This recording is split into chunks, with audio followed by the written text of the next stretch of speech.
আসসালামু আলাইকুম, সবাই কেমন আছো? আমি আজ আবারও চলে এলাম আরেকটি রেসিপি নিয়ে। আজ আমি বানাবো দই বড়া। তো দই বড়া তো প্রায় অনেকেরই পছন্দের একটি খাবার। তো চলো দেখে নাও কিভাবে বানানো যায়। প্রথমে আমি নিয়ে নিয়েছি বিউলির ডাল। বিউলির ডালকে আমি সারা রাত ধরে ভিজিয়ে রেখে দিয়েছিলাম। তো সকালে দেখো বিউলির ডাল মোটামুটি আমাদের ভালোভাবে ভিজে গিয়েছে। আমি যেহেতু দই বড়াটা বিকেলবেলা বানাবো, তাই মোটামুটি 6 ঘন্টা আমাকে বাটার পর রাখতে হবে ঢাকা দিয়ে। তো চলো আমরা ডালটাকে বেটে নিই। অল্প একটুই আমরা এখানে জল দেব, বেশি জল দিয়ে পাতলা করব না, কারণ যেহেতু আমরা বড়া বানাবো তাই ব্যাটারটা আমরা সেই রকমভাবেই করব। তো চলো বেটে নিই।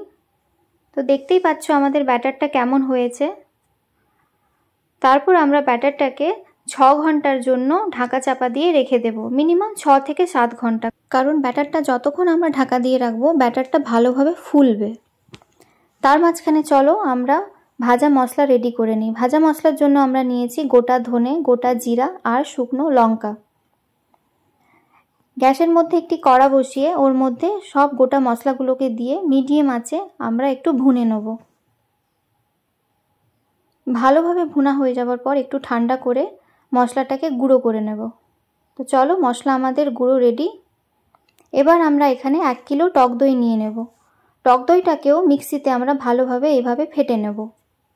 তো টক দইও আমাদের ফাটা হয়ে গেছে মিক্সিতে। এরপর আমাদের লাগবে মিষ্টি দই। মিষ্টি দই আমি এখানে 200 গ্রাম নিয়েছি। তো ফেটে রাখা টক দইয়ের মধ্যে আমরা দেব একে একে নুন আন্দাজ মতো, আর দেব এখানে 1.5 কাপের মতো চিনি, কারণ দই বড়া তো টক মিষ্টি হয়, তো বেশি চিনি দিয়ে আমরা মিষ্টি করব না। তারপর দিয়ে দেব মিষ্টি দই। মিষ্টি দই দেওয়ার পরে আমরা ভালোভাবে দইটাকে একটা ব্লেন্ডার দিয়ে ফেটে নেব, যাতে চিনির একটুও দানা না থাকে। তো চলো আমাদের দইটা ভালোভাবে ফাটাও হয়ে গিয়েছে।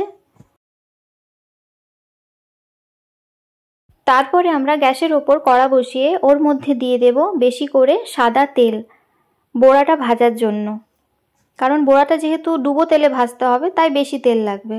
তো চলো এবার দেখে নিই আমাদের ব্যাটারের কি অবস্থা।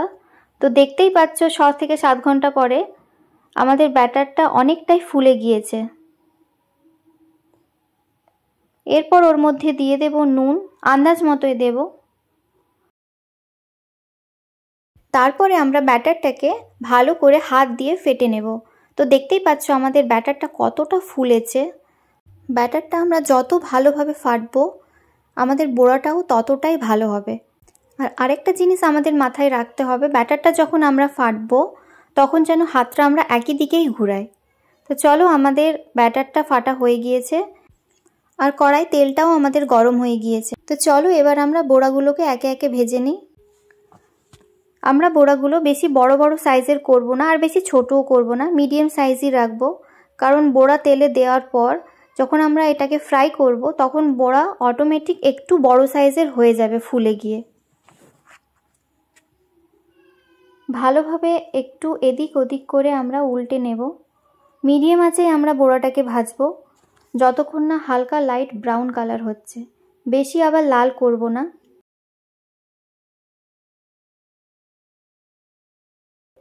দেখতেই পাচ্ছ আমাদের বড়াটা কতটা ফুলে গিয়েছে। তো চলো আমাদের বড়া ভাজা হয়ে গিয়েছে, এবার একে একে করে আমরা তুলে নেব। ঠিক একইভাবে বাকি বড়াগুলোকেও আমরা ভেজে নেব। যেন মনে হচ্ছে তেলের উপরে রসগোল্লা ভাসছে, তাই না? তারপর একটা পাত্রে জল নেব, জলের মধ্যে আমরা ভেজে রাখা বড়াগুলোকে দিয়ে দেব, দিয়ে হাত দিয়ে ভালো করে বড়াগুলোকে একটু ডুবিয়ে ডুবিয়ে রাখবো। তারপর আমরা ওটাকে কিছুক্ষণের জন্য ছেড়ে দেব, কারণ বড়া যতটা জলের মধ্যে থাকবে ততটা জলটাকে ওটা সোক করে নেবে। সোক করার পরে বড়াটা একটু নরম হয়ে যাবে। তো বাকি বড়াগুলোকেও আমরা এইভাবে ভেজে নেব।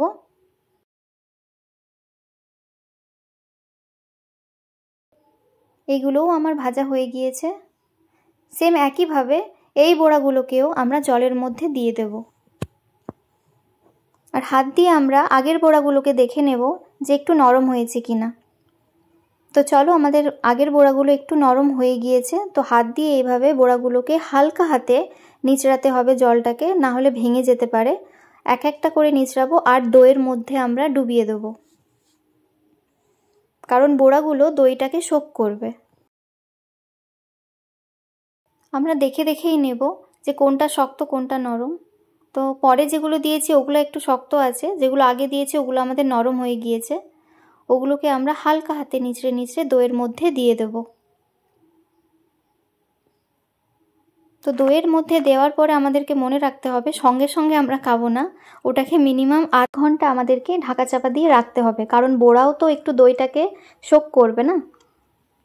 তো এইভাবে আমরা সব বড়াগুলোকে হালকা হাতের জল নিচড়ে নিচড়ে দইয়ের মধ্যে দিয়ে দেব। বন্ধুরা, আমার ভিডিও যদি তোমাদের ভালো লেগে থাকে অবশ্যই আমার চ্যানেলটাকে সাবস্ক্রাইব করবে, আর লাইক করবে, কমেন্ট করবে, আর অবশ্যই শেয়ার করবে। তোমরাও যদি আমার মতো এইরকম দই বড়া বানাও তো বিশ্বাস করো মানুষ একবার নয় বারবারই খেতে চাইবে। তো প্লিজ একবার বাড়িতে এইভাবে ট্রাই করে দেখো। তো চলো, আমাদের দই বড়া একদম রেডি।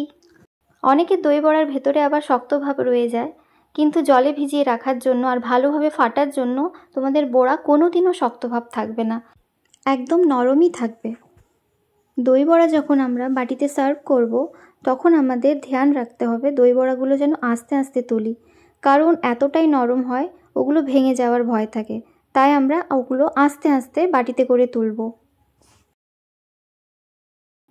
তো বন্ধুরা, তোমরা প্লিজ কমেন্টে জানাবে কেমন হয়েছে।